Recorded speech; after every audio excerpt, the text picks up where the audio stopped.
Months later, Elizabeth Avellan would learn that the phone call from the journalist with the lovely British accent wasn't what it had seemed, that in fact it was something rather sinister, and that she had been turned into an unwitting accomplice of Harvey Weinstein in his cover-up efforts. At the time, though, Andy, as the journalist had identified himself, must have seemed harmless enough, if overly persistent.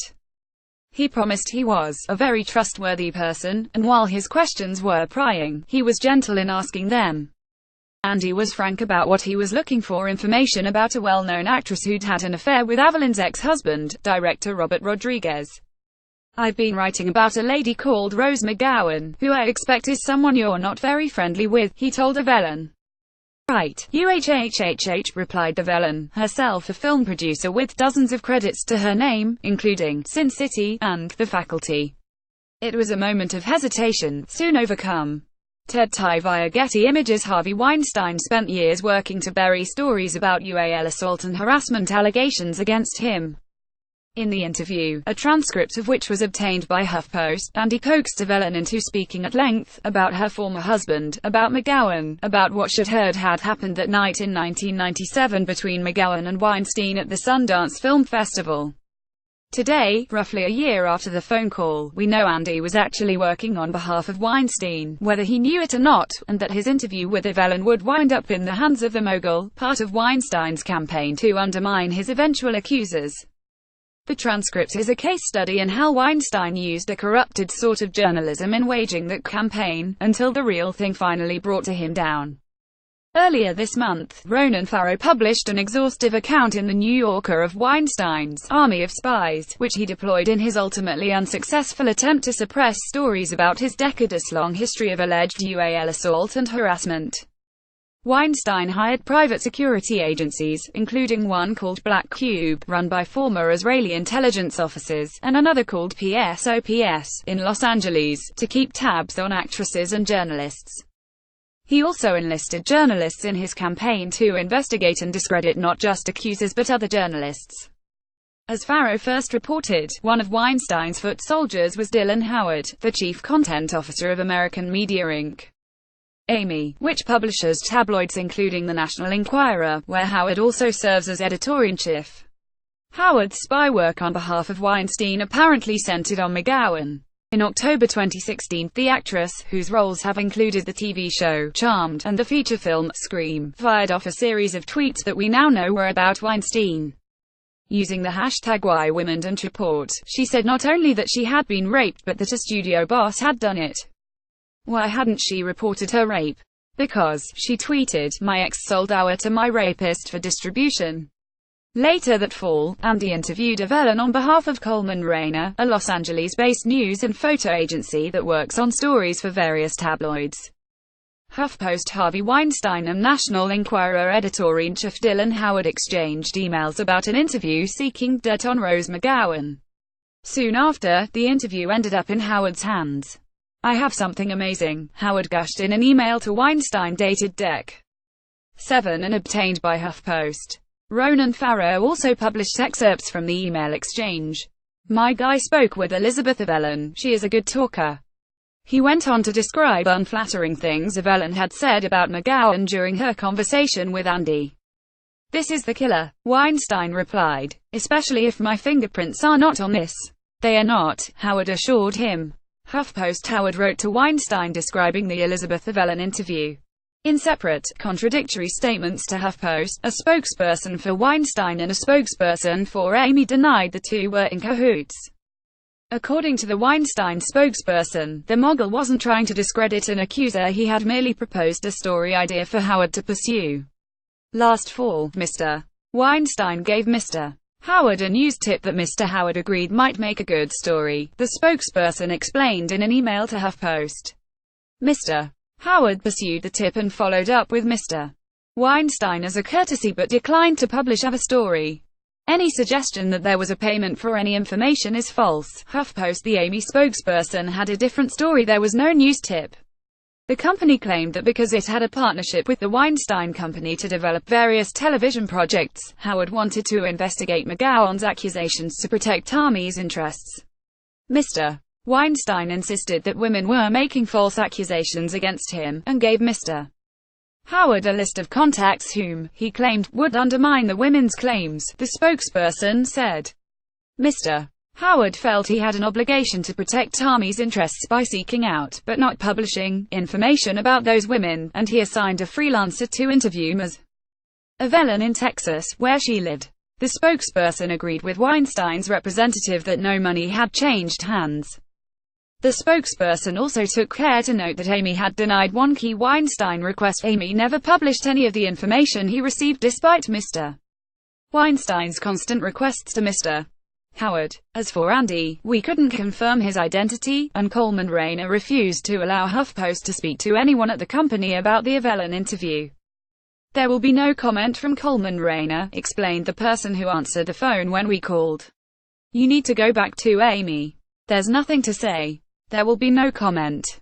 Period. Whatever his arrangement with Howard and, by proxy, with Weinstein, Andy discharged his duty well. In the transcript, Andy can be seen easing Avellan out of her initial reluctance in part by showing himself to be simpatico with her on the subject of McGowan. The quotes below are taken directly from the transcript. Andy: yes, exactly. I mean, she's been making a lot of statements against Hollywood system, actors, directors, producers, and people that she's sort of worked with in the past. She's somebody who has quite a colorful past herself, I found out. And I just wondered if I could ask you a little bit about what your sort of view of her is as a person. I know this is quite a tough question to spring on you. I didn't mean to be so blasé. Obviously this isn't the sort of thing that, you know, people, Elizabeth Avellan. Yeah, I probably don't want to inaudible because I have a lot to say, but I'm not. I've got a book about it. I understand, it's just that these things have quite a, you know, this is somebody who's calling out a lot of people, contributors to, you know, obviously, the breakup to your own marriage. I'll tell you what sorry, Elizabeth, listen, with your lovely British accent. I probably cannot comment anything, and it's mainly for the sake of my kids. Alright. Only because you know internet is easy to access. Indeed. And I am a person that knows that everything goes out there. Oh well, okay, let's do this. Let's do this a different way. Really, I don't need to be posting this or putting this into an article straight away or anything like that. What we can do, if you would feel more comfortable, is you can talk to me off the record, which means that's just between you and I. That would be good. Okay. Are you sure this is gonna be off the record though?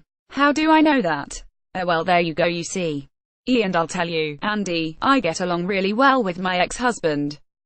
Oh good, I'm glad to hear that. Really well. And we have 5 children together, and that means more to me than anything. Oh well, of course it does, it should. And that's why I don't comment. I don't want to make you comment, and I understand exactly what you mean. You don't want your children to be going and reading stuff, and that's totally fine. That's understandable. If you have nothing nice to say, say nothing.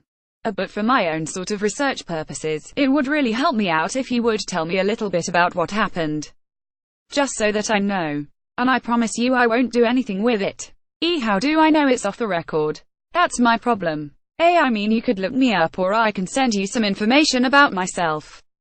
I'm a very trustworthy person, and I don't mess people around and do things I haven't got permission to do or anything like that, okay? Avellan would later tell Farrow that Andy had simply worn her down. He kept calling and calling and calling, until she finally decided to pick up. I was afraid people might start calling my kids, she said. As the interview continued, Avellan grew suspicious. The reporter began to hedge on how he'd come to pursue his story. What publication are you working for? What is this article about? Is it an article? Yeah, it will be, although I'm not entirely sure in what form or how long. Like I mentioned, I'm still just researching. So I work for Coleman Rayner, which is a news agency. We're an independent news agency in Los Angeles, so we work with magazines and newspapers and things all around the world, but you know, with this particular project I'm not 100% sure where or what it's going to lead to. How it was originated. I don't know how it originated, but yeah. And a moment later, I can understand it though, it's true, because if you say around anybody who's been around Hollywood in the 90s, they always know her. Yeah, I was at Sundance in '97, which is January of '97. She was there with and there was a lot of ballyhoo about some stuff that went down. I am not privy to, true, not true, nothing. Oh, what did you hear? You know, some stuff went down in '97 that I just happened to be there selling A for some folks, a producer's rep. I didn't produce that. I just happened to be there, and you know, you hear what happens, you know. You kind of overhear something went down with Harvey Weinstein, something went down. Avellan proceeded to pass along bits of gossip that she'd heard about McGowan and Weinstein, and then about McGowan's relationships with men. The reporter nudged her into spilling even more. But this is the sort of crux of what I'm sort of trying to figure out. She is somebody who has used her charms, let's say, to get as far as she can within Hollywood and in the world. And then, despite doing that, she's do you know, she's called a lot of people out like Jared Leto and actors and things like that, saying, do you know, how can you, do you know, try and further yourself in Hollywood by doing things, you know, you must. She seems to be making a lot of allegations against people, yet at the same time she's not exactly. Avellan took the bait. Yeah, she's not. Don't throw any stones in glass houses. Avellan said. Yeah, that seems to be the case. Andy replied. Later in the interview, adding still more reassurances that McGowan was worth trashing, he said, listen, yeah, there were a lot of drugs involved, there's a lot of irresponsible behavior. Soon, Andy was putting the question to her bluntly, do you believe her? Does he believe her? Do you believe her? Do you believe her, that Harvey molested her?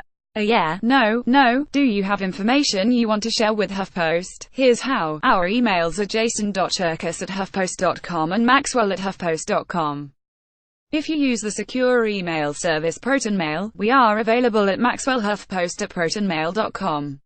You can also send us U.S. mail at HuffPost, P.O. Box 28154, Washington, D.C. 200,388,154.